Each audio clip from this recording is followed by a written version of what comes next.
Você já percebeu que em Lucas 1, de 57 a 66, o nascimento de João Batista não é só uma história de família? O que é então? É uma cena de aliança. E o ponto decisivo é justamente o seguinte: Zacarias, ele só recupera a fala quando ele aceita, sem negociar de forma alguma ali, o nome que Deus tinha dado. E aí vamos estudar esse texto de forma profunda e eu tenho certeza que você vai se surpreender.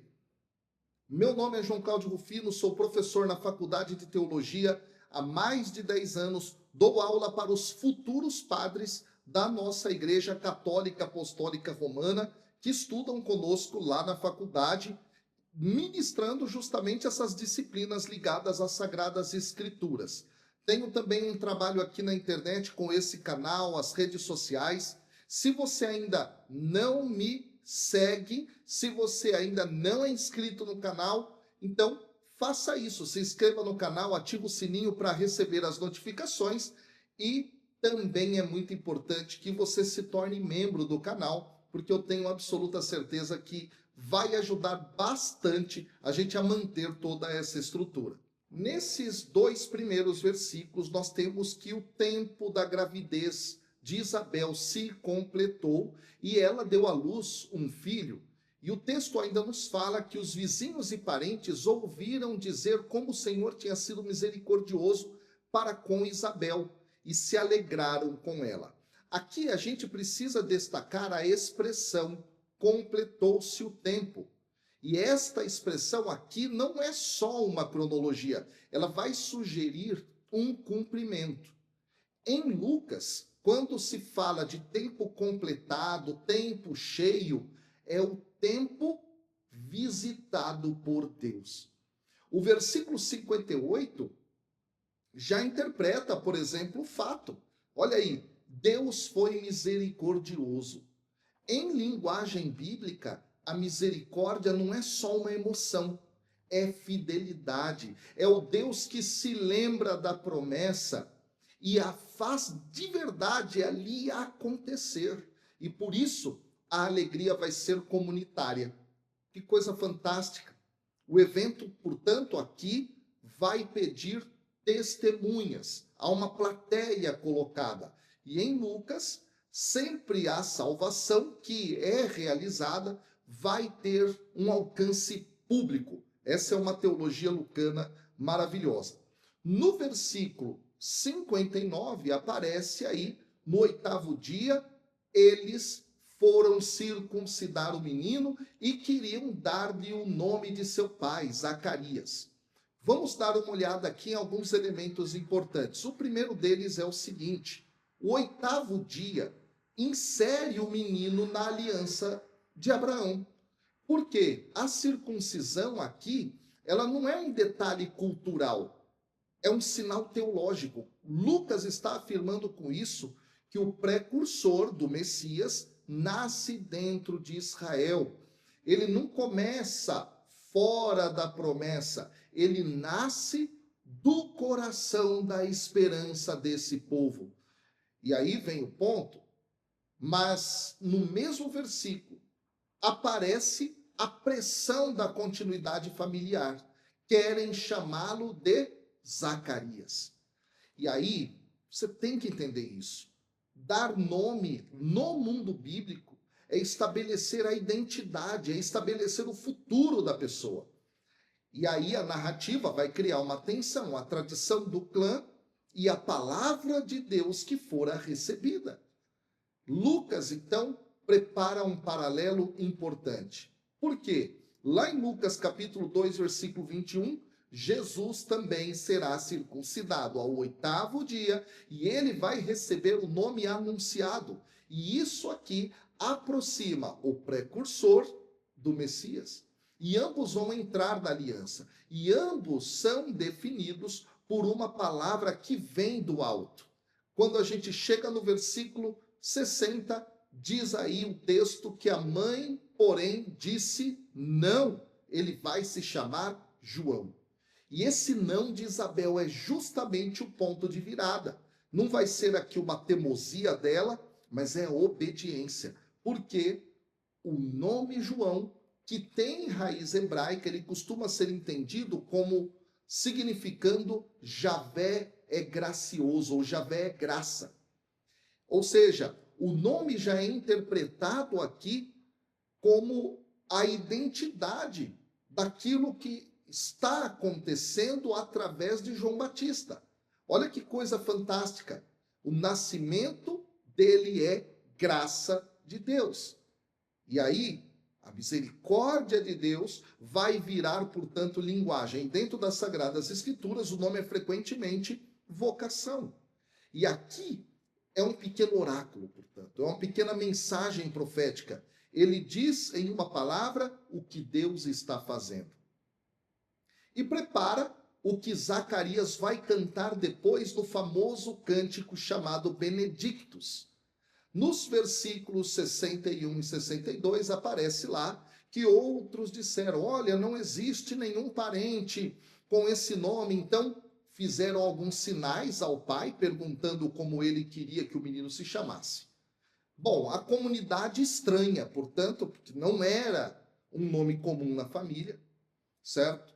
O nome deveria ser uma repetição de um nome já existente na genealogia, mas Lucas quer que o leitor note o seguinte: o futuro não será ditado apenas pela linhagem, ele será ditado pela própria revelação de Deus. E aí há um detalhe narrativo muito forte. Eles fazem sinais ao pai.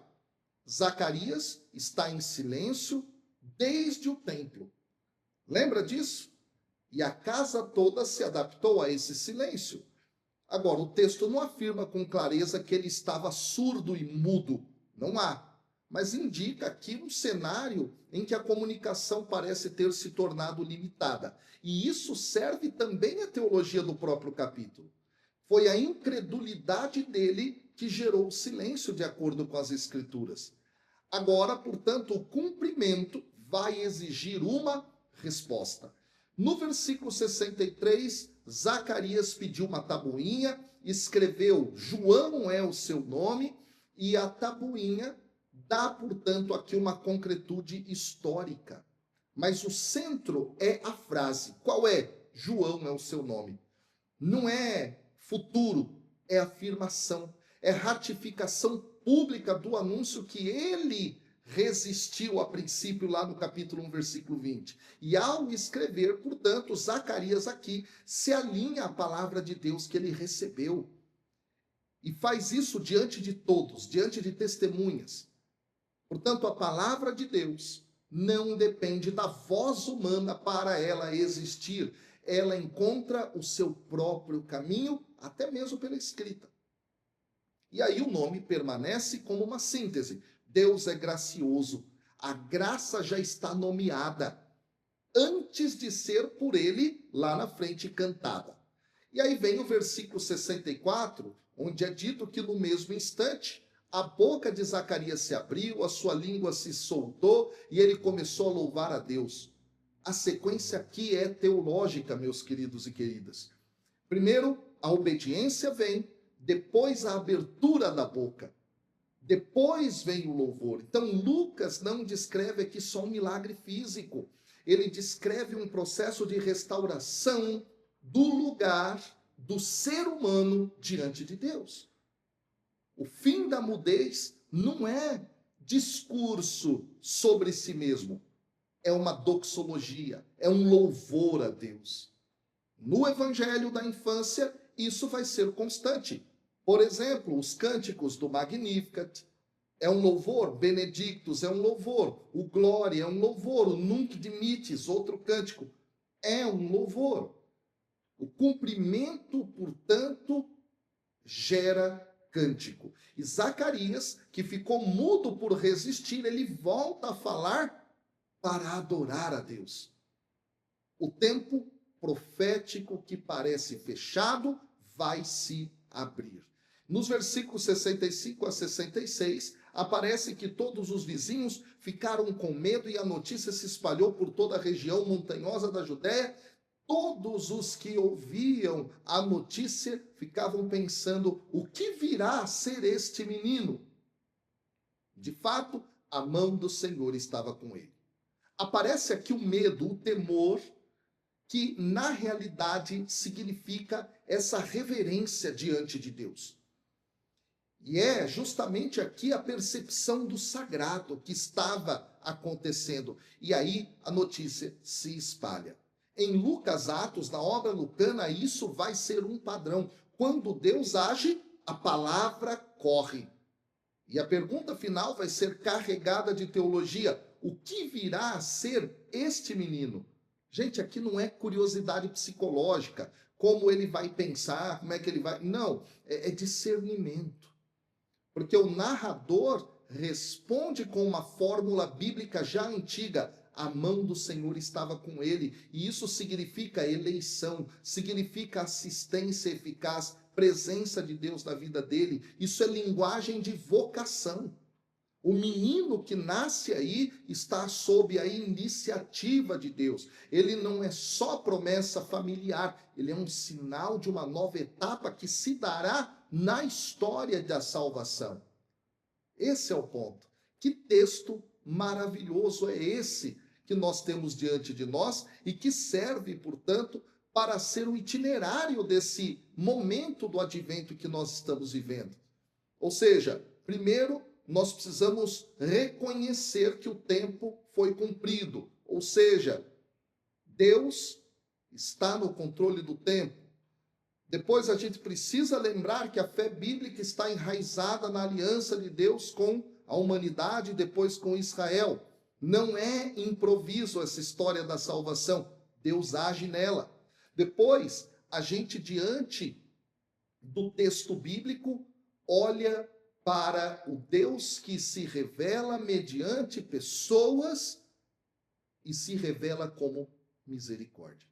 Que texto fantástico! Gostou desse vídeo? Então deixa aqui sua curtida, deixa aqui o seu comentário, que é muito importante, se inscreva no canal e também vai lá, ativa o sininho para as notificações e se considere aqui como membro. Vai lá, se cadastre, você vai nos ajudar bastante. Deus te abençoe, até o próximo vídeo.